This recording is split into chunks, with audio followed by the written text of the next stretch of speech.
His methods were precise.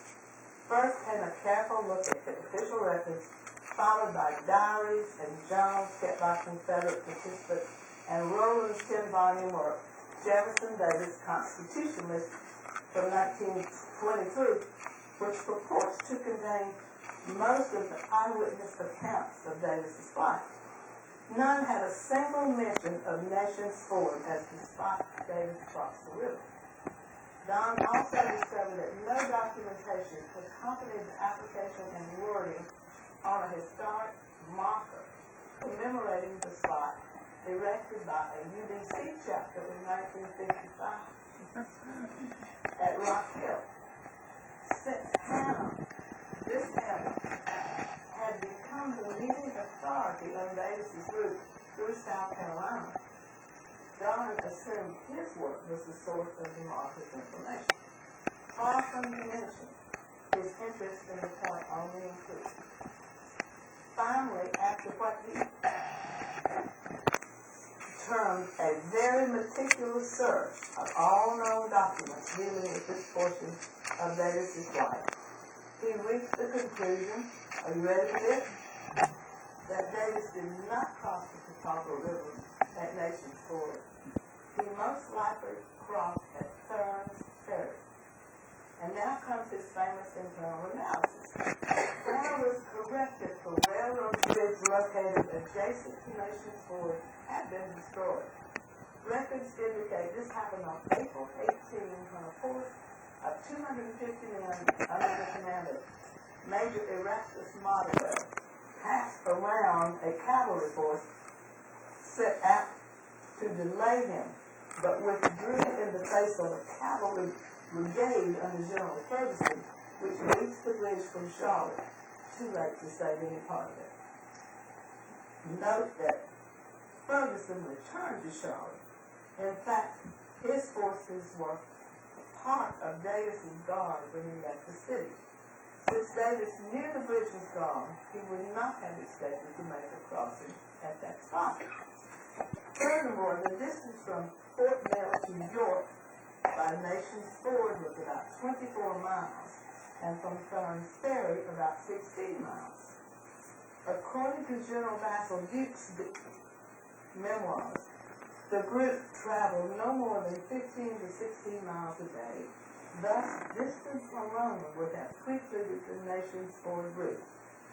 There is other evidence that Davis's party never showed up at this spot on the river, including the fact that the Catawba Indian Reservation had villages located along the riverbanks in that section, and no account of an event such as Davis's flight exists in records of the period.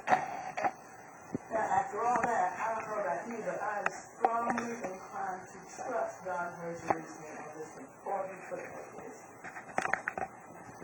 We know that Davis's military escort left York on the morning of April 28th and moved to cover the western flank of the entourage.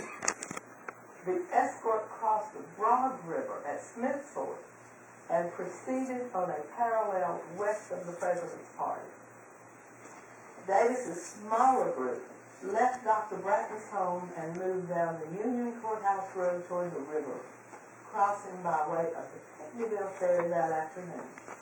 The group spent the night of April 28th somewhere between the ferry and Unionville, which is now Union. Hurd speculates that the site could not have been far from Union, since the group arrived there about 11 a.m. on the 29th and took the noon meal at the home of General W.H. Wallace. Once again, speculation arises over the question of where the group spent the night. The town of Clover has been suggested on the grounds of a notarized affidavit claiming that a Mrs. Sally E. Jackson was his hostess for a meal and a place to sleep on April 28th. The only trouble is that Mrs. Jackson lived 6 miles north of Clover on the York-Gastonia Road. Once again, Hurd demolishes this claim methodically. His most telling point was the last. Davis's route through South Carolina was always to the southwest, as you can see from the map. It is highly unlikely that in leaving Yorkville, he would have gone almost directly north to Clover and 6 miles beyond for a meal or to spend the night, and then move again to the southwest. So much for Clover's claim. We know from existing records that the evening of April 29th was spent at the home of Captain J.R.R. Giles, 7 miles southwest of Union. The next morning, Davis proceeded to Cross Keys, the home of Mrs. Warren Davis, which was some 13 miles southwest of Union, where he had lunch. From there, according to an interview with Jack H. Davis Sr., the presidential party moved across to Sedalia and Whitmire and on to Goldville, which was then known as Martin's Depot. Nora Davis also discovered that, contrary to Hannah's account, the night of April 30 was spent in Lawrence District at the home of Lafayette Young, where Colonel Henry J. Lee joined the party.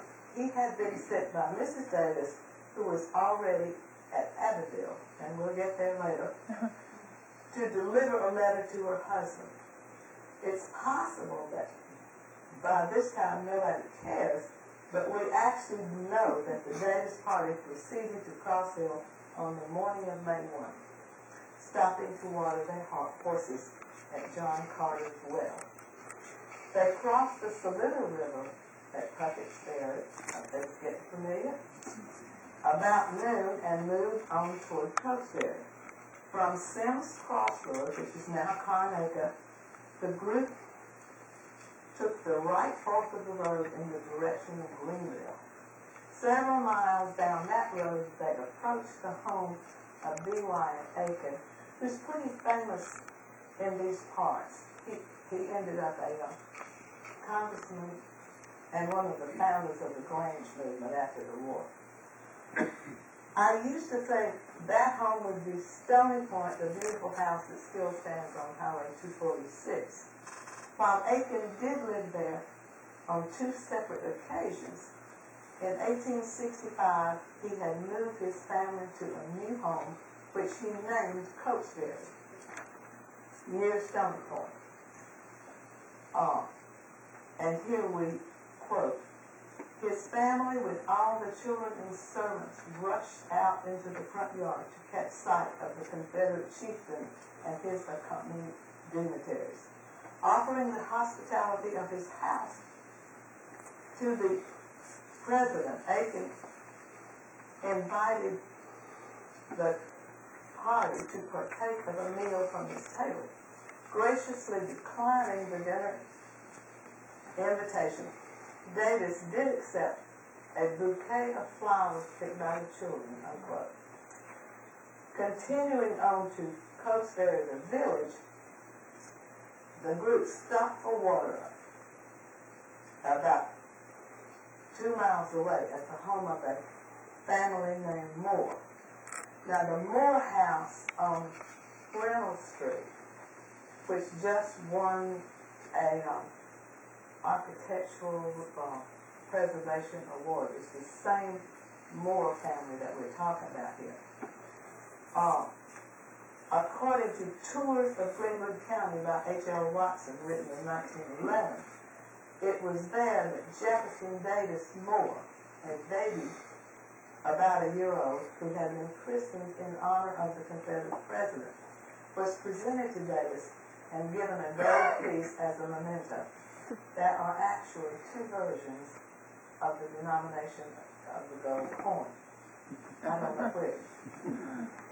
At every home along his route, there were men waving handkerchiefs, children holding out flowers, and men offering the hospitality of their homes and tables. The visit of President Davis remained a memorable event to the little village for years afterwards.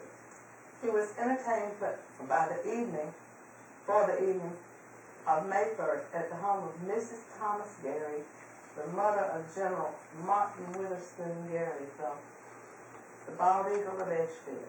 And I right? You're right. Yes. Thank you. Francis A. Connor played host to General Breckenridge at